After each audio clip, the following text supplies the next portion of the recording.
Ok, hello everybody, salam beamé, bonjour à tout le monde. So today I would like to talk about a new history of writing on the Iranian plateau. This comes from this paper when we are dealing about the decipherment of linear Lamai writing. And here I would like to introduce you before the start, before to properly to start the conference. I would like to introduce you my other co-authors because of course, Gianpietro Basello, you know him, but I think that maybe the two other co-authors, you don't know them. So let me introduce you first.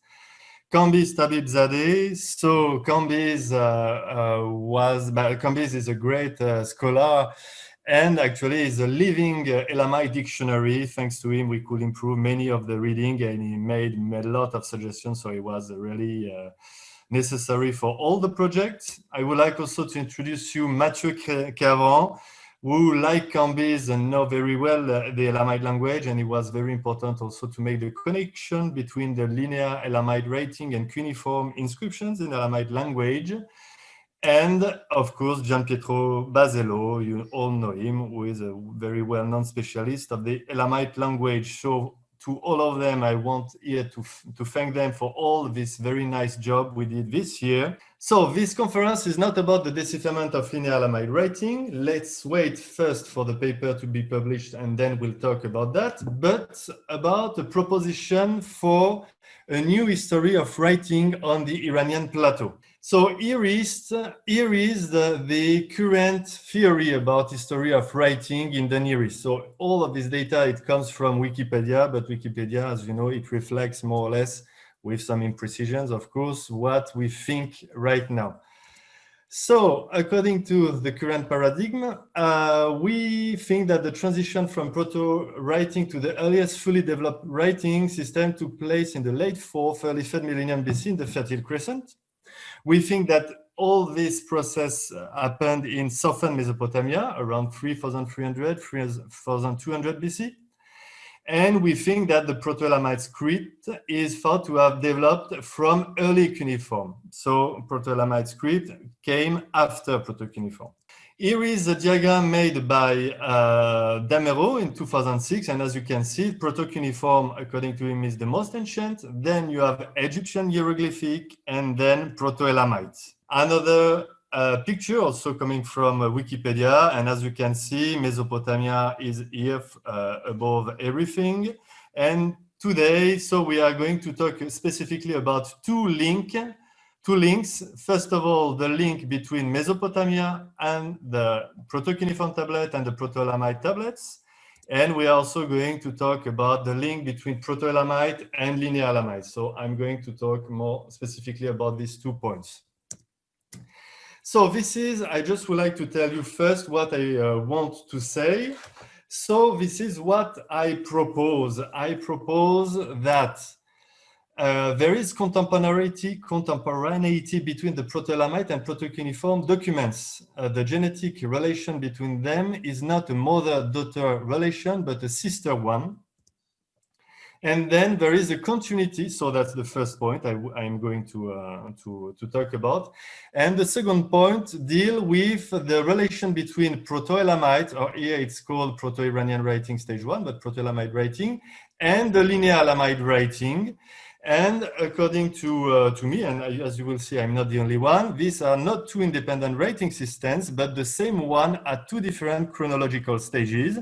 And of course, with an evolution between both stages. So I'm going to try to present the data which allow me to propose this new reconstruction. Here is, I think, how we can reconstruct the history of writing on the Iranian plateau between 3500 BC and 1850, according to 6 different chronological phases. So phase 1, 3500, 3300 BC with numeral tablets. Phase 2, well, I'm not going to read everything, Proto-Elamite tablets. Phase 3, the transition between Proto-Elamite and Linear Elamite texts. The Linear Elamite texts, they are known since 2300 BC, and around 2000 BC, the cuneiform writing was introduced on the Iranian plateau. And there is, during phase 5, a brief period during which both linear Elamite and cuneiform writings were used. And then around more or less 1850 BC, this is the disappearance of the Iranian tradition, and only the cuneiform writing remains. So this is the way I'm going to present the history of writing on the Iranian plateau according to these 6 phases. So before talking about the first phase and the numeral tablets, here, of course, I would like to show you all the work of Denis Schmann-Besserat about the calculi, the tokens, and the bula or envelopes. I'm not going to talk about that, but as you can see on this figure, well, we cannot be sure that as soon as we find a small item, it was used for numeral information, but at least maybe some of them, they were used. And that's, of course, the first item which was used to record numerical and maybe logogrammatic information. Okay, so I'm not going to talk about that a lot.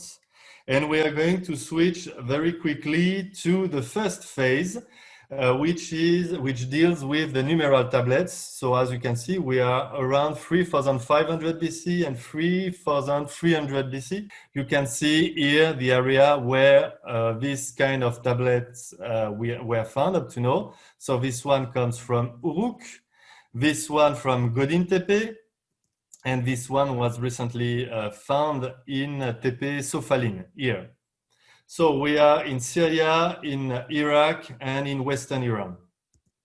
Here are some examples of numerical tablets from various sites, okay? And so if we are dealing with numerical tablets, so we are dealing also with numerical systems, and actually there are 3 numerical systems attested in these numerical tablets. The bisexagesimal system, the sexagesimal system here in the middle, and the capacity system. So 3 numerical systems attested in numerical tablets. So one example here, you can see this tablet from this tablet, and it is recorded with the sexagesimal system. So this one here, and you can see that we can understand very well what is the quantity. 1 600 here, 9 60 here, 4 10, and 5 1. So the total is 1185. Okay. So what are we talking about? So this we don't know, of course.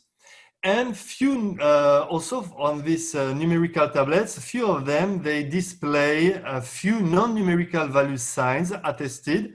So recording probably the counted object or artifact, and so these signs, they could be described as logogrammatic value sign objects. So that's why we are talking actually of numero-ideographic or numero-logogrammatic tablets.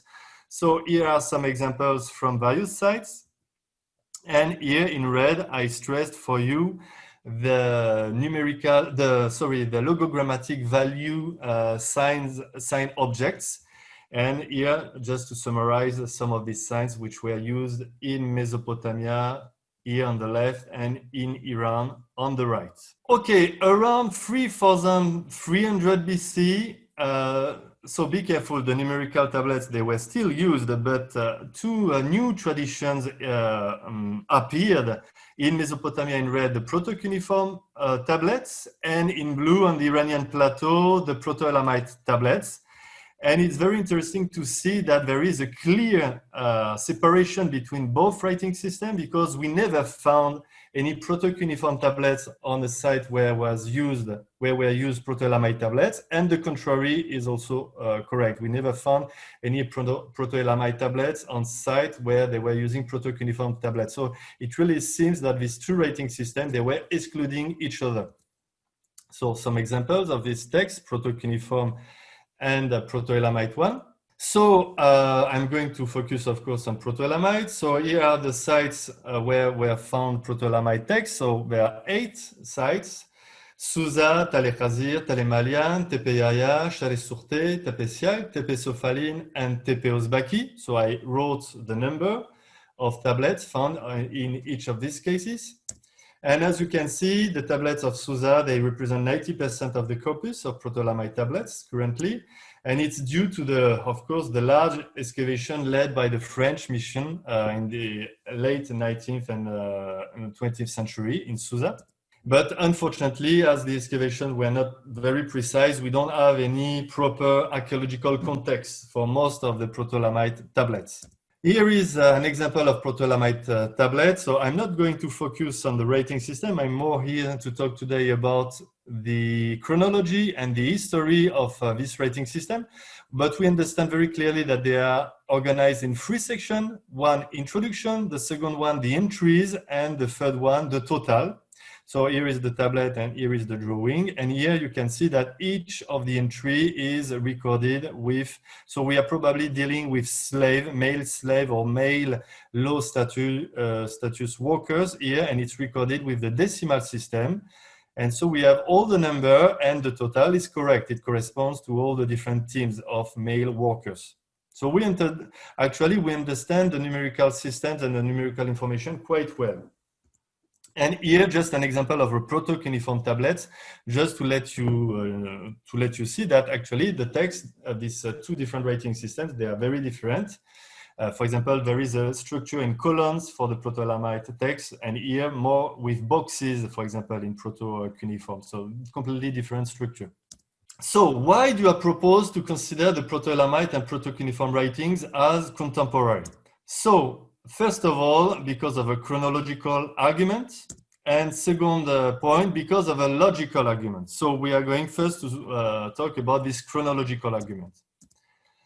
I wanted to say that what I'm going to tell you, so that's not new at all. I already proposed that in 2012 and in 2016. So it's already published and it's not new stuff related to the decipherment. So it was previously published. So the chronological argument. So from the point of view of dating, there is nothing currently which proves that the proto-cuneiform tablets are older than the proto-Elamite text. First, nothing proves the anteriority of the proto-cuneiform writing. Currently, the only proto-cuneiform tablets, they were found in Uruk, so in the 1930s, and at that time, as you know, the only proto-cuneiform tablets found in regular context, of course. And as you know, in the 30s, the C14 dating method was not invented yet. In Uruk, the only proto-cuneiform texts which can be attributed to the layer EANA4, they come from the filling of two buildings. And actually, they come from fillings preparing the superior levels, EANA 3. So according to that point of view, I think they are closer to EANA 3 than to EANA 4. So they were found in the Red Temple here and in Temple C here. There are 7 proto-cuneiform texts which were found notably on the floor of the central room in Temple C under the collapsed layer of cedar beams of they were coming from the roof, and from these beams they made 3 datings, and the dating indicated 3,500 to 3,370.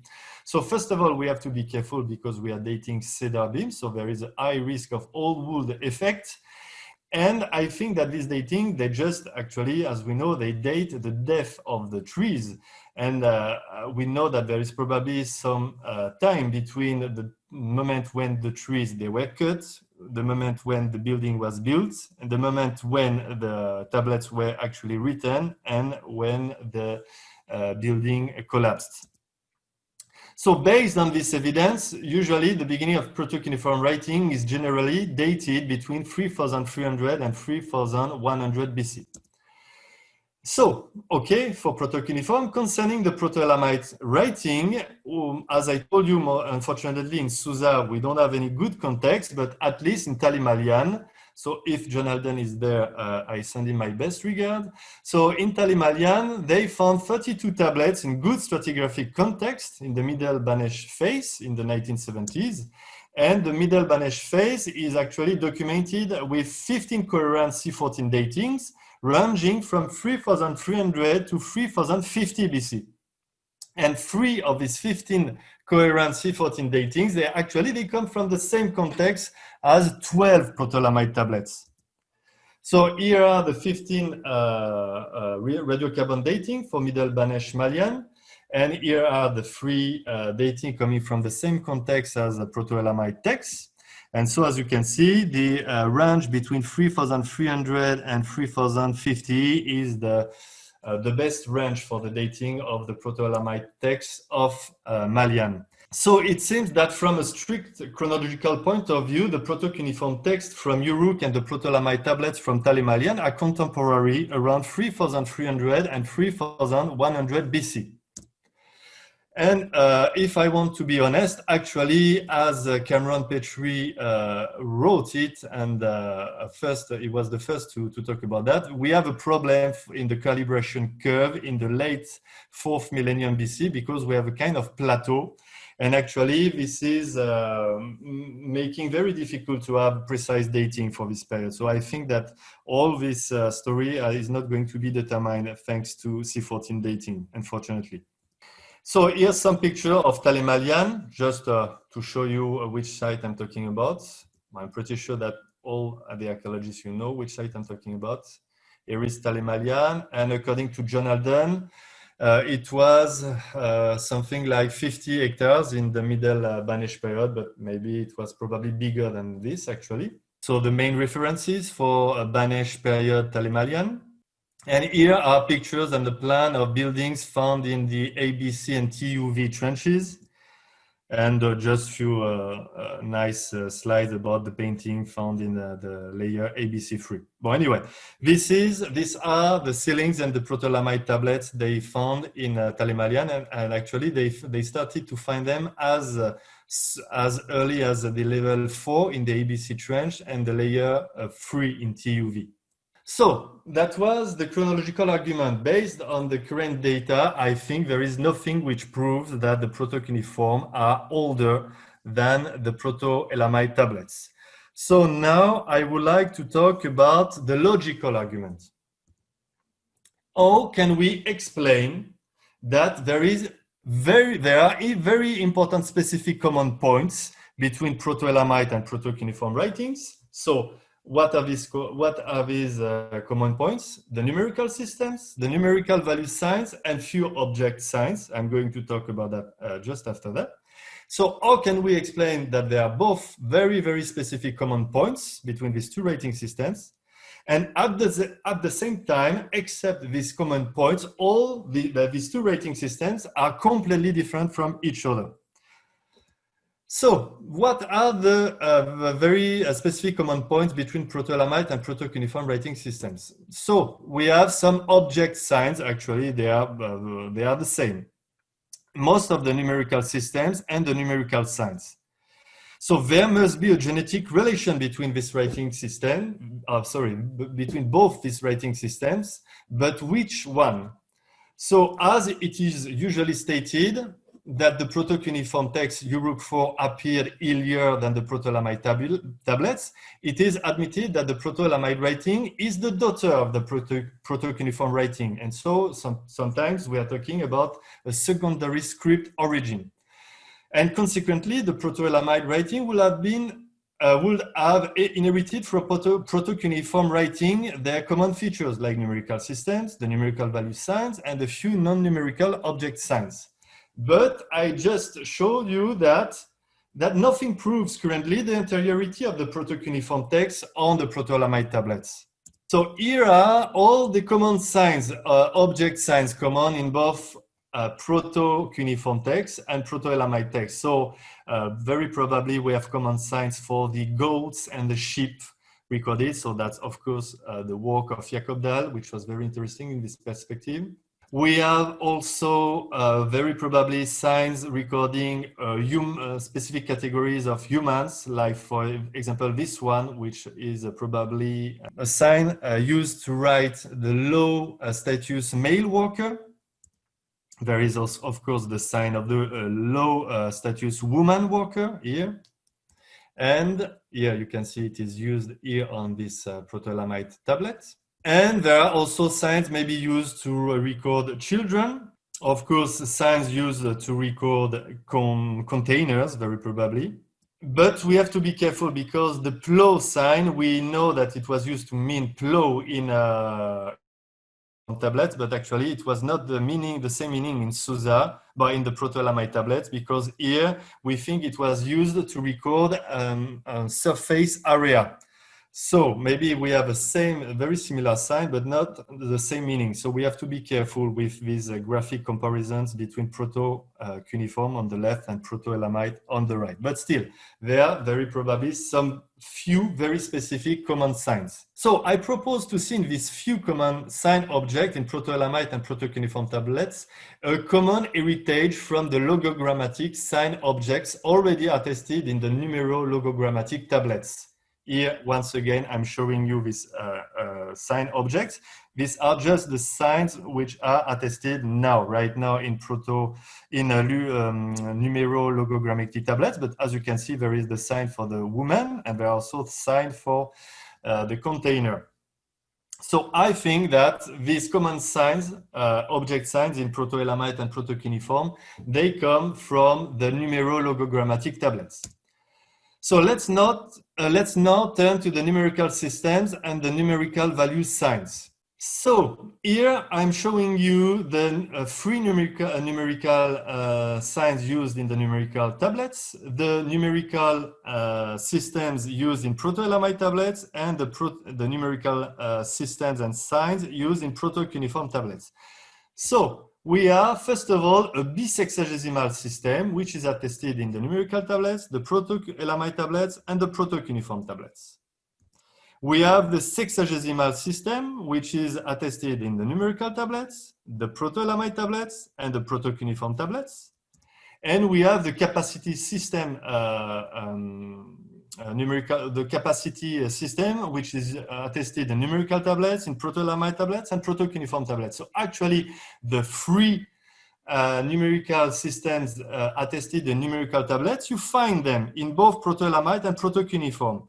But proto-Elamite is going to display a very specific decimal system here, only used in proto-Elamite tablets, and proto-cuneiform texts are going actually to display three other numerical systems used to record time, for the surface, and another topic, and which are just found in proto-cuneiform texts. So this figure, actually, it was already published in 2016. So sorry, the previous one was in French. This one is in English.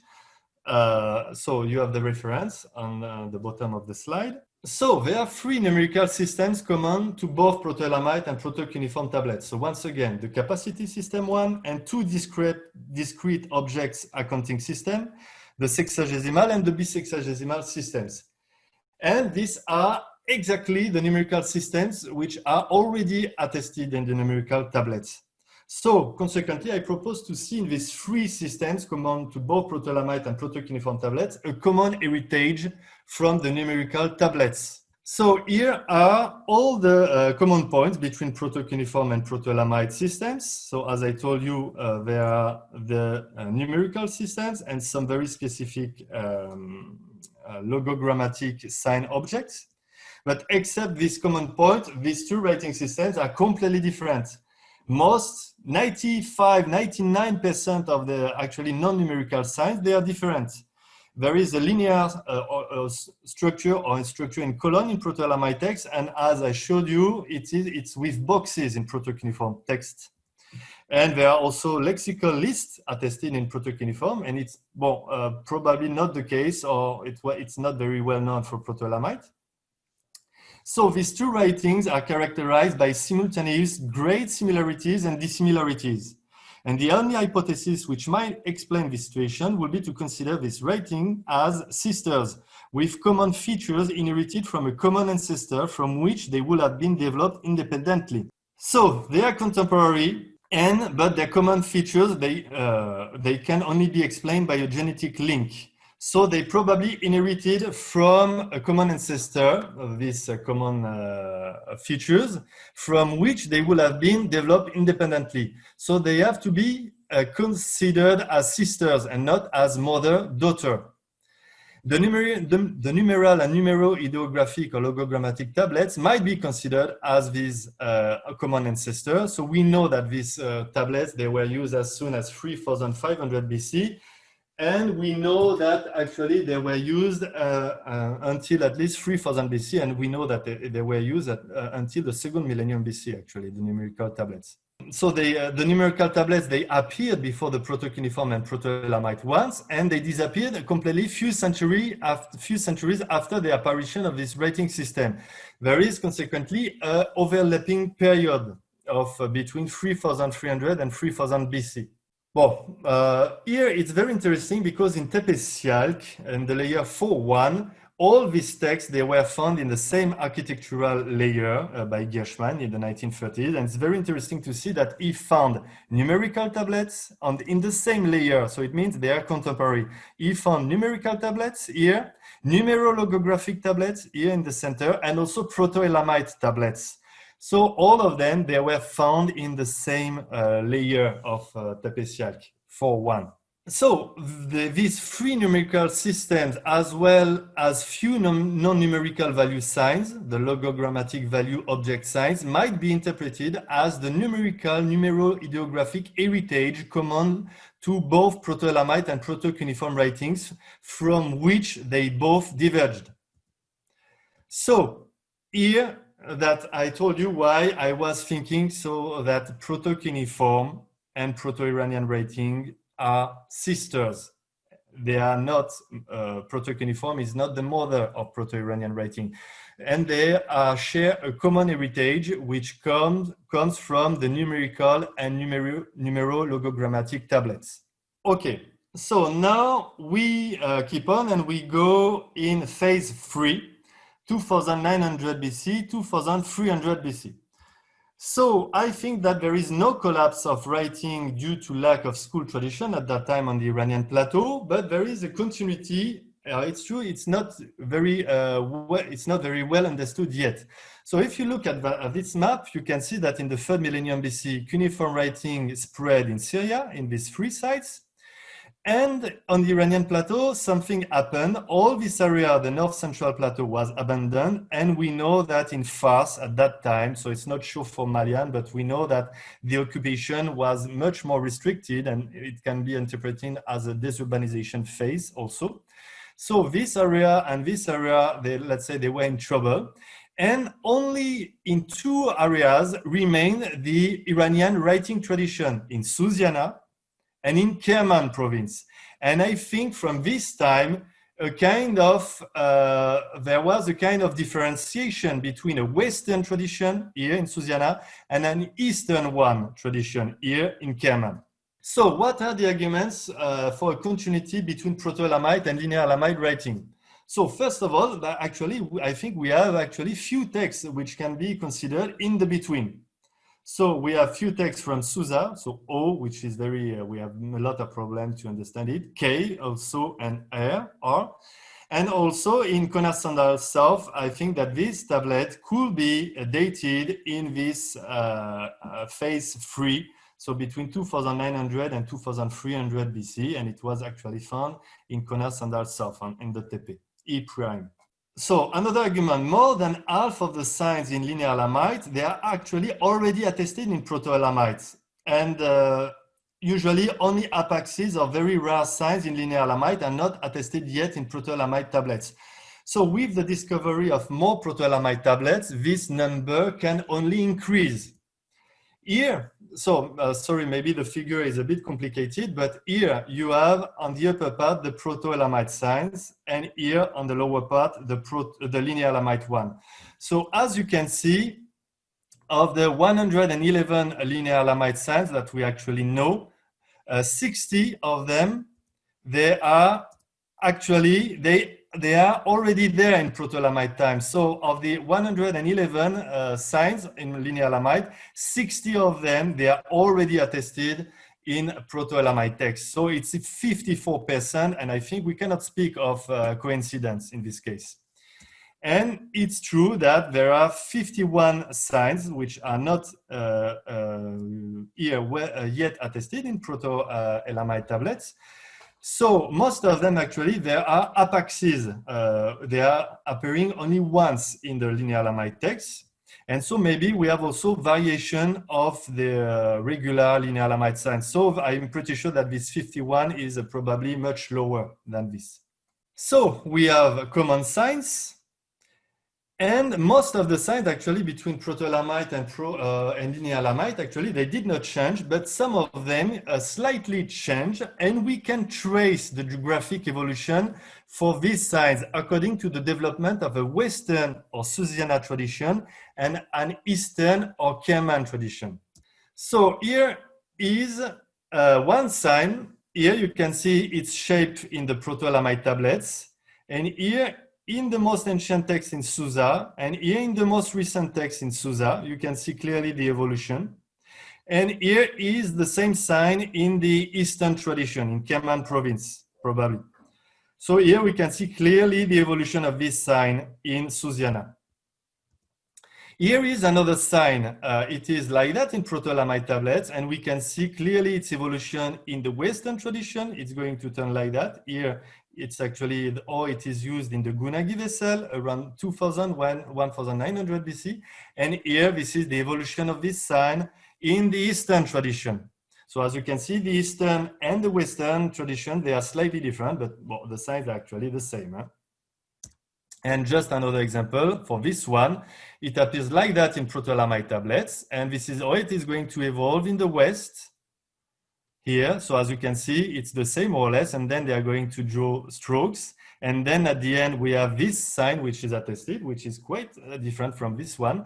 And this is the evolution in the East, in Kerman, very probably Kerman province.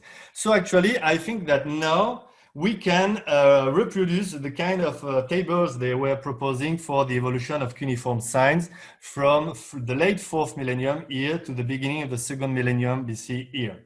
So more important, so fourth argument, I think we have good arguments to prove that the phonetic value of some of the signs in linear Lamite text, actually this phonetic value was already the same in the Proto-Lamite period. This will help actually in reading the names recorded in the Proto-Lamite tablets.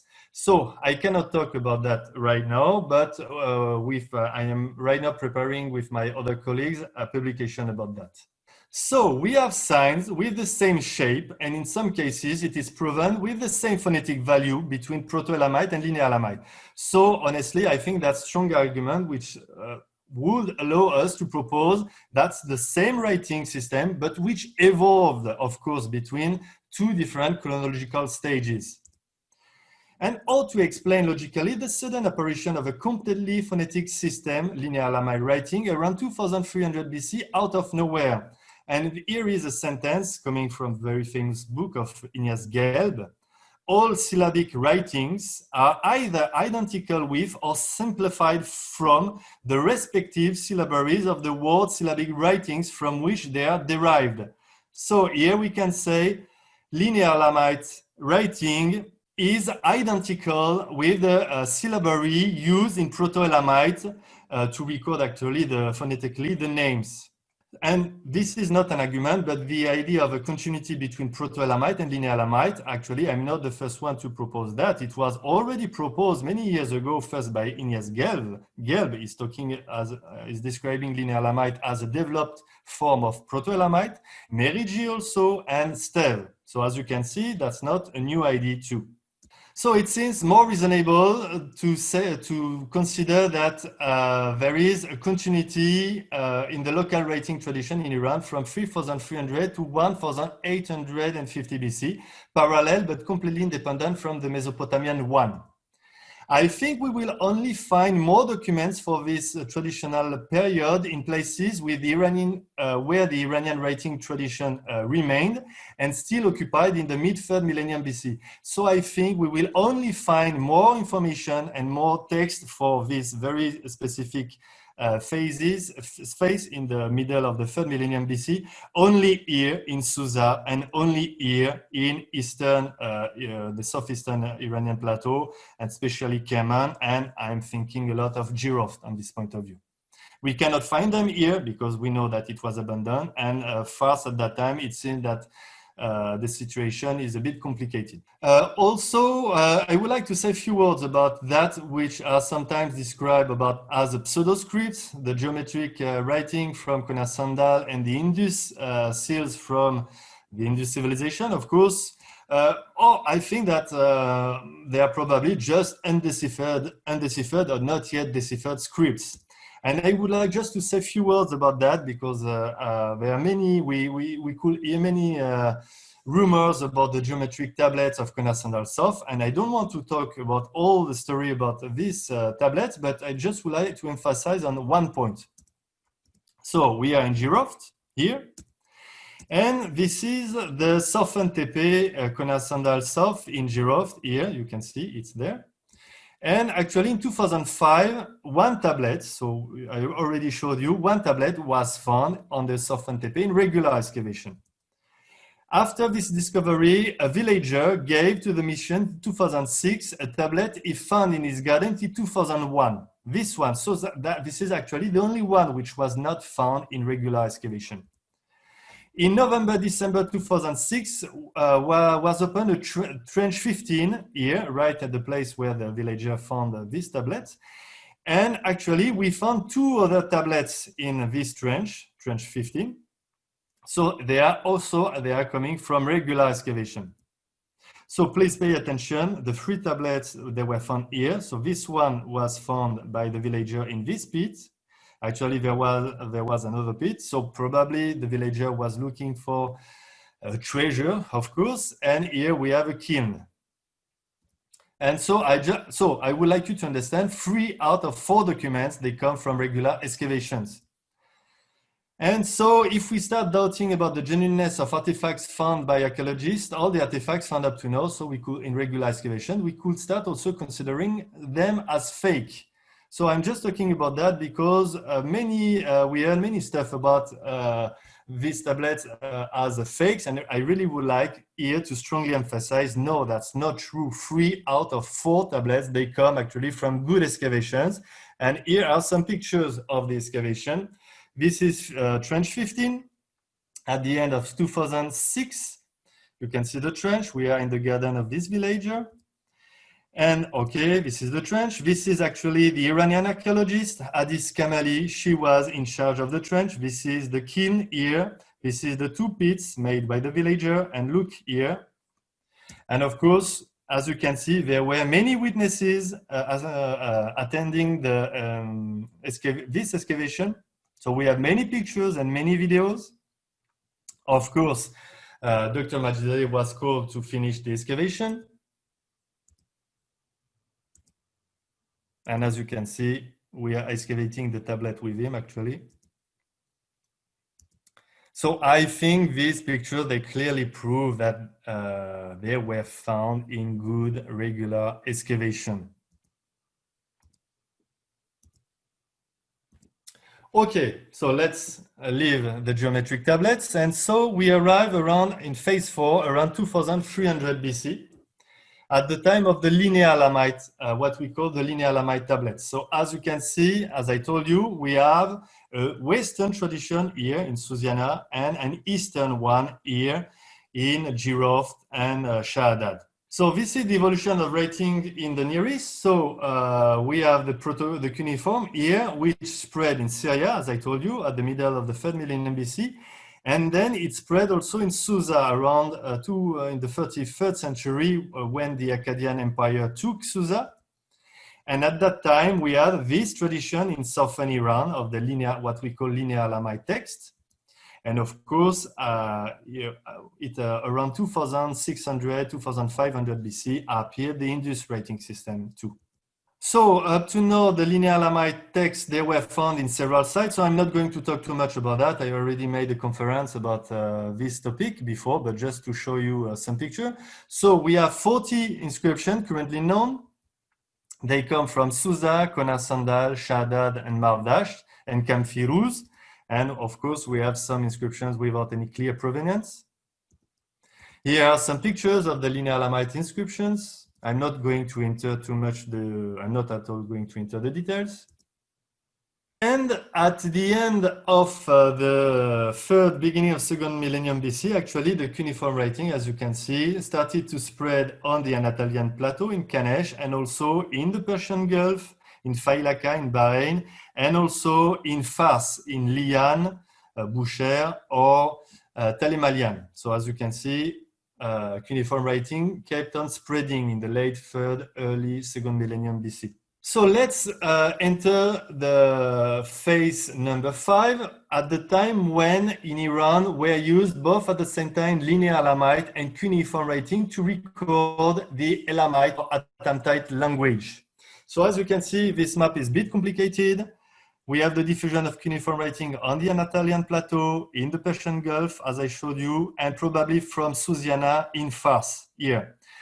We have the linear Elamite tablets here, and probably at that time, so at the beginning of second millennium BC, the linear Elamite writing also spread from Susiana to Fars, which explain why we found inscriptions in Marvdasht and in Camp Firuz. And clearly, the inscriptions found in Camp Firuz and in Marvdasht, the variants of the sign, they are clearly related to Susa, and they are not at all related to the Eastern tradition.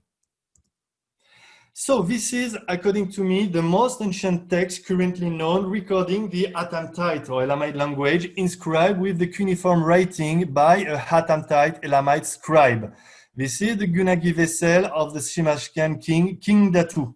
We are going to publish this cuneiform inscription in the paper which was submitted to Zeitschrift für Assyriologie. So this is this inscription of King Datu around 2000 BC is in Elamite language, but with the cuneiform writing. But his son, actually, Itatu I, was still ordering inscription written with the linear Elamite writing. So it was something like 20 or 30 years after that. And as you can see, this is inscription Z, and it is written with a very nice and quite long linear Elamite text. So as you can see, both writing systems, they were used at the same time. And I think there is a very interesting phenomenon about the adoption, the way the cuneiform writing was adopted and adapted to record Atamtite language. So as far as we understand, we identified 111 signs in linear Elamite writing, including 69 signs we could decipher and 42 signs we could not decipher.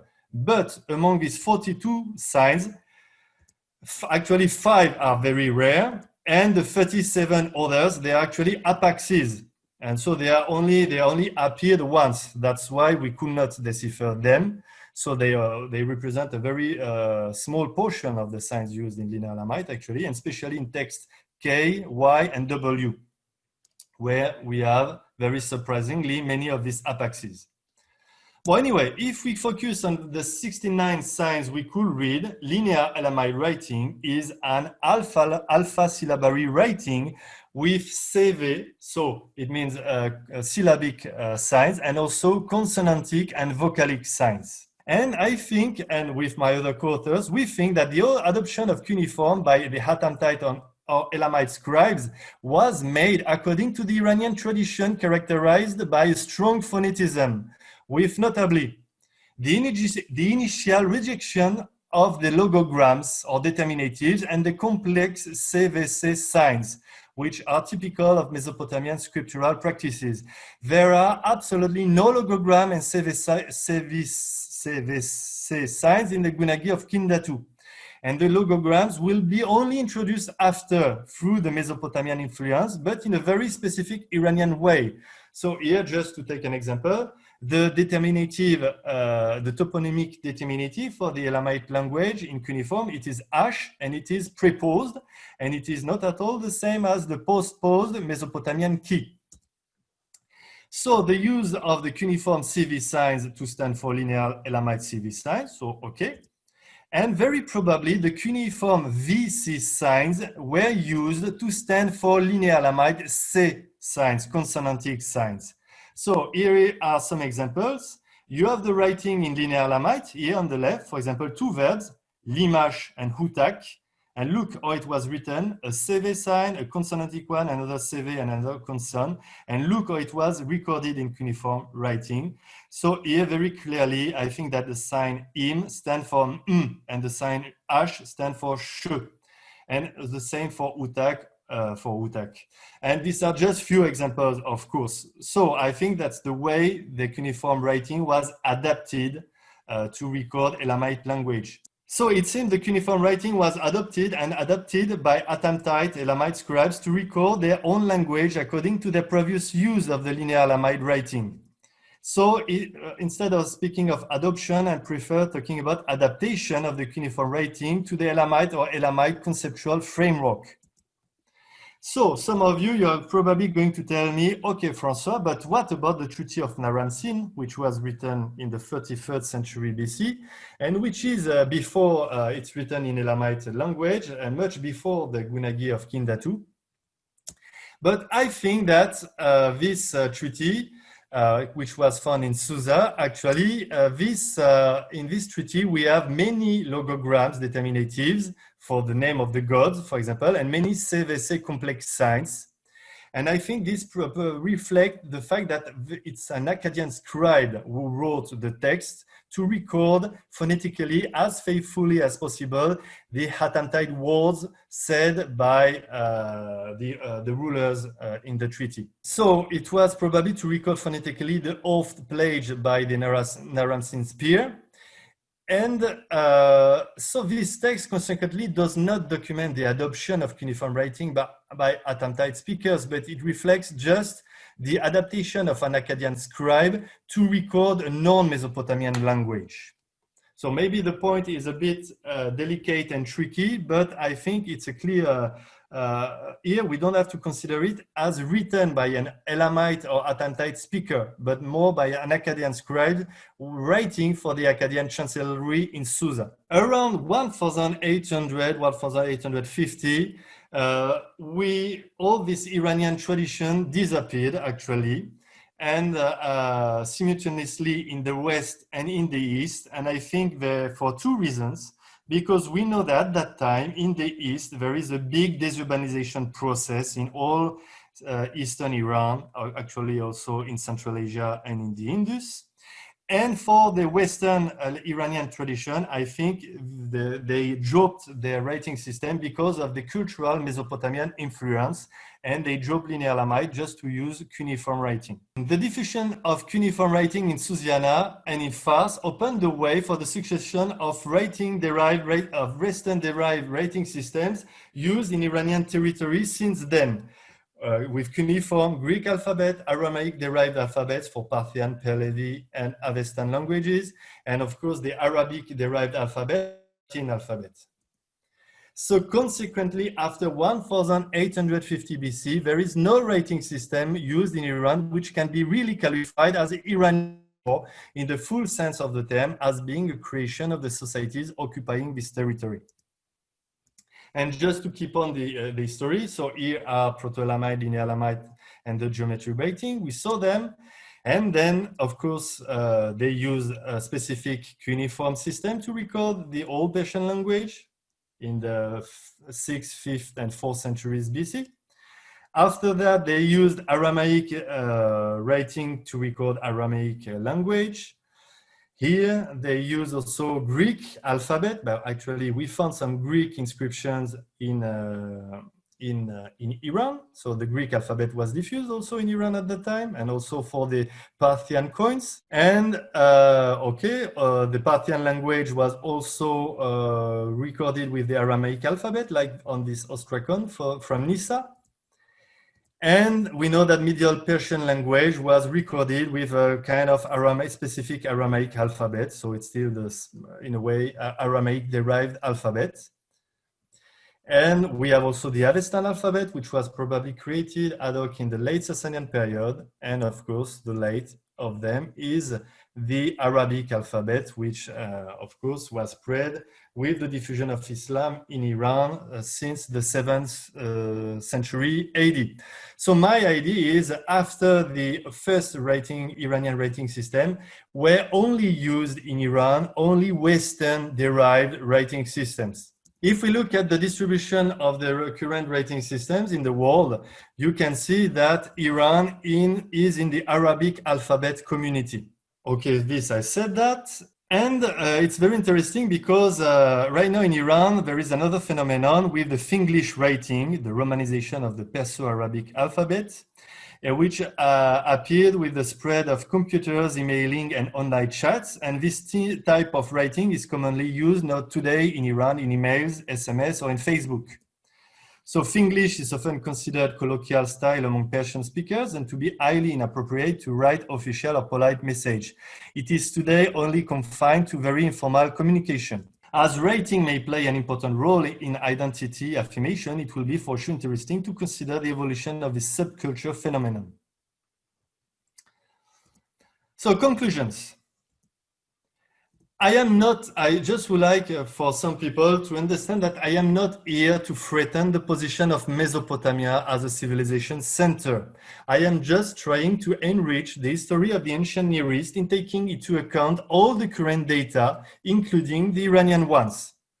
In accordance with an indigenous documentation for the Iranian plateau, one of my goals since several years has been to discourage the use of the Mesopotamian toponymic notion of Elam when dealing with Iran from its own point of view.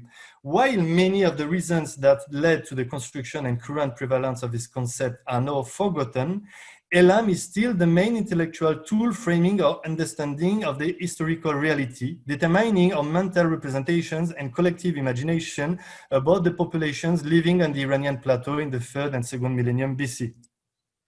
So there is this sign, Elam, which is used here in the Eannatum inscription, but also in the Akkadian time here. So we are in the second half of the 3rd millennium BC in Mesopotamia. And I think instead of Elam, we should talk about Khatamti if we are interested in the Iranian point of view. And this is the way Khatamti was phonetically recorded in the Linear Elamite inscription. Here I show you how it was written in Linear Elamite text, Khatamti, with 4 signs. Actually, I wrote about that in a previously published paper, published in 2017.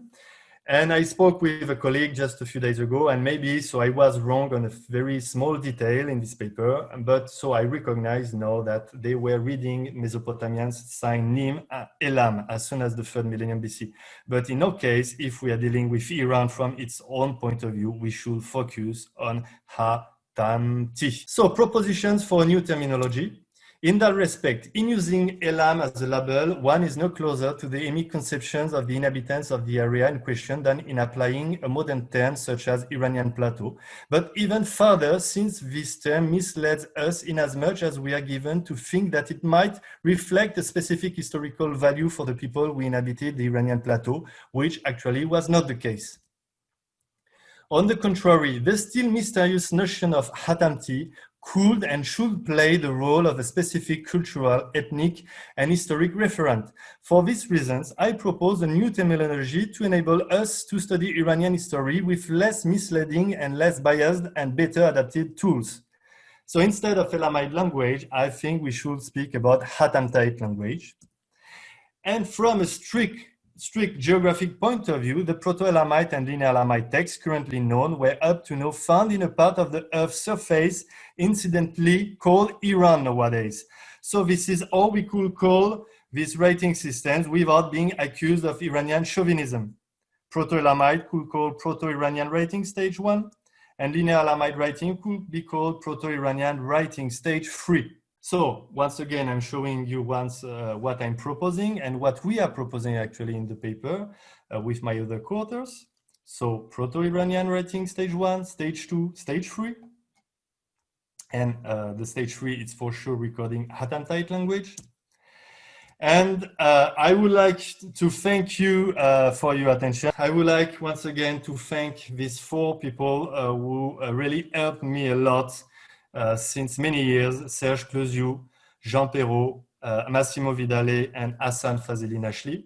And also, I would like to here to give an eye and to present. I know they don't need here to be presented, but just to tell them that I'm thinking of them. Sajjad Ali Beghi, prof in Kermanshah. Ruhollah Youssefi, prof in Varamin. Javad Hossein, prof in Kashan University. Nasia Eskandari, prof in Tehran University. Meysam Shahsavari, prof in Giroffe University. And of course, my dear friend Reza Nasseri, prof in Zabul University. So thanks for your attention.